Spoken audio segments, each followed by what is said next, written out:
मर्द रोते नहीं हैं, तुम तो मर्द हो। क्यों भाई, मर्द की कोई फीलिंग्स नहीं होती? मर्द वो नहीं होता जो रोता नहीं, मर्द वो होता है जो आपको रुलाता नहीं।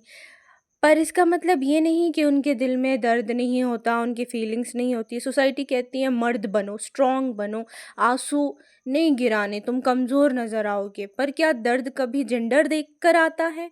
मर्द की भी तो फीलिंग्स होती हैं, मर्द को लगता है उनके आँसुओं का हक उन्हें दिया ही नहीं गया, इसलिए वो रोए भी तो चुपचाप, ताकि किसी को पता ना चले कि उनके दिल के अंदर कितना तूफ़ान है।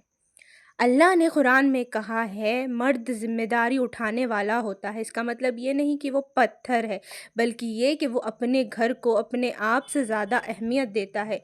रात देर तक काम हो, धूप तेज़ हो, सर्दी की ठंडी हवा हो, बारिश के रास्ते रोके हों, बारिश के कतरे, तेज़ तूफ़ान, तेज़ आंधी क्यों ना हो, मर्द रुकता नहीं है। अपनों का सोचकर, अपनी थकन, अपनी दर्द, अपनी तकलीफ़ें दबाकर वो रोज़ निकल पड़ता है एक नए सफ़र में।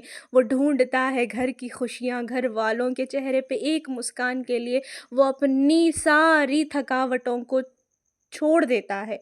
उनकी चप्पलें घिस जाती हैं, उनके शर्ट्स फट जाते हैं, लेकिन वो सिर्फ़ अपनों की मुस्कुराहट के लिए अपने आप को कुर्बान कर देता है। कभी देखना अपने भाई को, कभी देखना अपने बाप को, कभी देखना अपने शौहर को और अपने बेटे को कि वो किस तरह से बाहर जाते हैं। 8 घंटे, 9 घंटे और एक्स्ट्रा टाइम के लिए, एक्स्ट्रा शिपमेंट के लिए, एक्स्ट्रा पैसों के लिए वो एक्स्ट्रा काम करते हैं।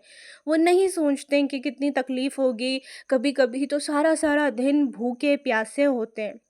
इसलिए अपने घर के मर्दों को तवज्जो दो, इज़्ज़त दो और उनको पैम्पर करो, क्योंकि घर की औरत सर्वाइव कर सकती है,